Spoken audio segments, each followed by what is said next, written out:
इस खबर के पेश करता है Arabian juices and salads. YS Sharmila की ज़िले मेदक पर नज़र। रियासत तेलंगाना के ज़िले मेदक पर नई पार्टी रखने वाले वैएस शर्मिला की मरहूम साबिक़ा chief minister YS Rajashekhar Reddy की तरक्याती कामों को वाकिफ़ करवाते हुए ज़िले मेदक की आवाम से मुलाकात कर रहे हैं। Bureau report AHN news. ప్రతి అక్కకు ప్రతి చెల్లెలికి మీ రాజన్న బిడ్డ శిరస్సు వంచి చేతులు జోడించి మనస్ఫూర్తిగా నమస్కరించుకుంటోంది. జోహార్ వైఎస్ఆర్, జై తెలంగాణ. ఒకప్పుడు అన్నం పెట్టే మెతుకు సీమే ఇప్పటి మెదక్ జిల్లా.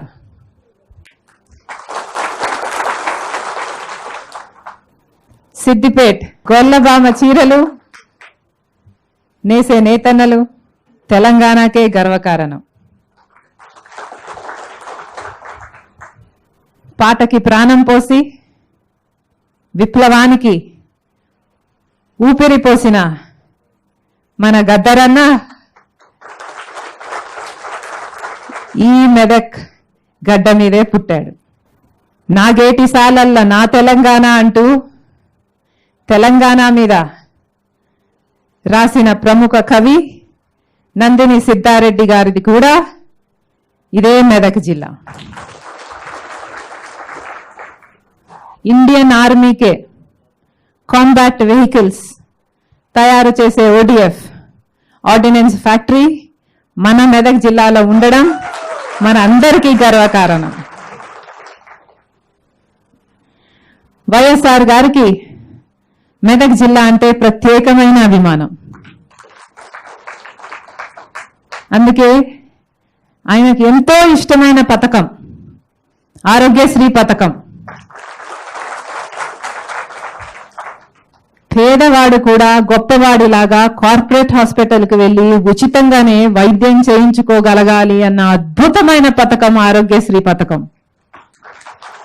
ఆ పథకాన్ని వైఎస్ఆర్ గారు రేపటితో 14 ఏళ్ల క్రితం ఏప్రిల్ 1వ తేదీన 2007లో ప్రారంభించారు.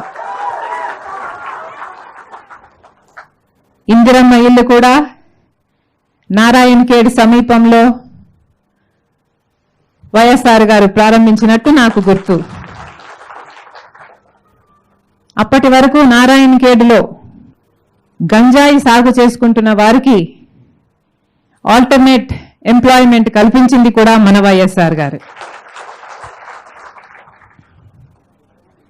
అప్పటి ప్రధానమంత్రి మన్మోహన్ సింగ్ గారి చేతుల మీదుగా బడుగు బలహీన వర్గాల మందికి ఎంతో మందికి భూముల పత్రాలు కూడా అందజేశాడు మన వైఎస్ఆర్ గారు. వైఎస్ఆర్ గారు మెదక్ జిల్లాలో పాదయాత్ర చేస్తూ అక్కడ రైతుల కష్టాలను గమనించి అధికారంలోకి వచ్చిన వెంటనే ఉచిత విద్యుత్తు ఫైల్ మీద సంతకం చేశాడు. జలయజ్ఞం కూడా ప్రారంభించాడు. వైఎస్ఆర్ గారు తలపెట్టిన ప్రాణహిత చేవెళ్ల ప్రాజెక్టు కేవలం తెలంగాణకే 16.5 లక్షల ఎకరాలకు నీళ్లిచ్చే ప్రాజెక్టు. జోహార్ వైఎస్ఆర్. అందులో మెదక్ జిల్లాకే అత్యధికంగా 5,19,000 ఎకరాలకు సాగునీరు అందించి మళ్లీ మెదక్ జిల్లాను మెతుకు సీమగా మార్చాలన్నది వైఎస్ఆర్ గారి కల. ఇప్పటి పాలకులు దాన్ని రీడిజైనింగ్ చేశారు. మెదక్ జిల్లాకు ఏం మేలు జరిగిందో మీరే నాకు చెప్పాలి. సింగూరు ఎత్తిపోతల ప్రాజెక్టు రాజశేఖర్ రెడ్డి గారు తలపెట్టింది. ఈరోజు 40,000 ఎకరాలకు సాగునీరు అందుతుంది అంటే దానికి ఘనత వైఎస్ఆర్ గారిది. 2006లో మెదక్ జిల్లా మోస్ట్ బ్యాక్వర్డ్ డిస్ట్రిక్ట్ జాబితాలో వైఎస్ఆర్ గారు కేంద్రాన్ని ఒప్పించి ఆ జాబితాలో చేరిస్తే మెదక్ జిల్లాకు అధికంగా నిధులు కూడా సంపాదించుకోగలిగాడు వైఎస్ఆర్ గారు.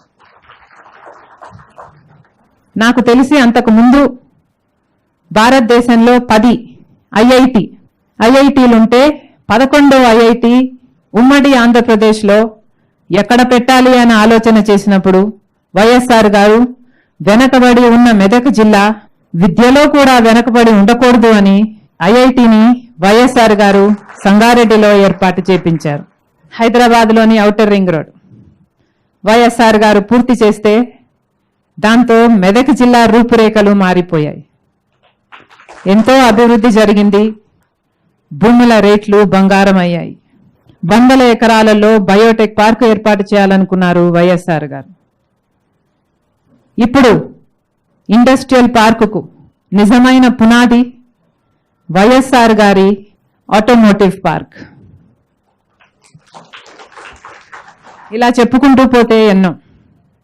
ఇంకొక విషయం కూడా చెప్పాలి. వైఎస్ఆర్ గారు ముఖ్యమంత్రిగా ఉన్నప్పుడు మెదక్ జిల్లా నుంచే 4 క్యాబినెట్లోకి తీసుకున్నారు.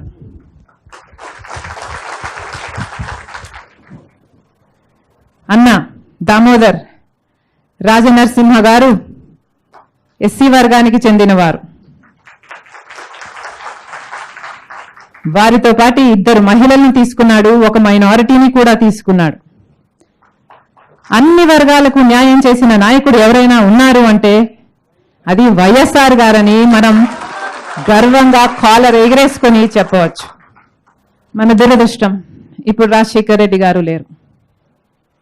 వైఎస్ఆర్ గారు బ్రతికే ఉంటే మెదక్ జిల్లా రూపురేఖలే మారిపోయేవి. ఇప్పుడు మెదక్ జిల్లా పరిస్థితులు ఏమిటో మీరు నాకు చెప్పాలి. సీఎం జిల్లా అనిపించుకునే ఉమ్మడి మెదక్ జిల్లాలో ఇంకా 20కి పైగా మండలాలు కరువు మండలాలనే విన్నాం. అక్కడ రైతుల పరిస్థితి ఏమిటి? మెదక్ జిల్లా ప్రజల నీళ్ల కష్టాలు తీరేవా? మల్లన్న ప్రాజెక్ట్, ఆ ప్రాజెక్టు కోసం భూములు ఇచ్చిన గ్రామస్తులు ఇంకా ఉద్యమాలు చేస్తూనే ఉన్నారని విన్నాం. ఒకే జిల్లా, ఒకే కలెక్టర్, ఒకే ఆర్డీఓ పరిధిలో ఉన్న గ్రామాలు పరిహారం కూడా ఒకేలాగా ఉండాలి కదా. మన అనుకున్న వారికి ఒకలాగా, కాదు అనుకున్న వారికి ఇంకొకలాగా ప్రభుత్వం పరిహారం చెల్లించడము అన్యాయం కాదా? దక్షిణ భారతదేశంలోనే అతిపెద్ద పారిశ్రామిక ప్రాంతం మన పటాన్ చెరువు. అలాంటప్పుడు భావితరాల కోసమైనా అక్కడ కాలుష్యాన్ని కంట్రోల్ చేయాల్సిన బాధ్యత ప్రభుత్వానికి లేదా? నిన్న ఉద్యోగం రాలేదని తెలంగాణ ఉద్యమకారుడు ఆత్మహత్య చేసుకున్నాడని విన్నాం. ఎంత బాధాకరం. అంతకుముందు మొన్న ఒక దళితుడు ఆయనకు 1960-70లో ఇచ్చిన భూమిని ఈ ప్రభుత్వం లాగేసుకుందని ఒక దళితుడు ఆత్మహత్య చేసుకున్నాడు. ఎంత దారుణం. సాక్షాత్తు ముఖ్యమంత్రి గారు ప్రాతినిధ్యం వహిస్తున్న ఉమ్మడి మెదక్ జిల్లా ఏ స్థాయిలో ఉండాలి? అభివృద్ధిలో ఏ స్థాయిలో ఉంది? మీరే చెప్పాలి. నా సంకల్పం ఒక్కటే, రాజన్న సంక్షేమ పాలన మళ్ళీ తీసుకురావాలి.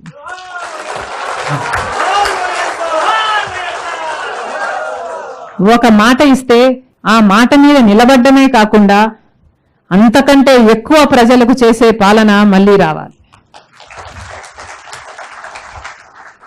ప్రజల సంక్షేమం కోసం మాత్రమే ఆలోచన చేసే పాలన, ప్రజల సంక్షేమం కోసం మాత్రమే పనిచేసే పాలన మళ్ళీ రావాలి. మీరు నాకు తోడుంటే, మనం చెయ్యి కలిపితే ఇది సాధ్యమని నా గట్టి నమ్మకం. हमारे HN न्यूज़ को सब्सक्राइब करिए ताकि आपको नोटिफिकेशंस आते रहे वक्त पर।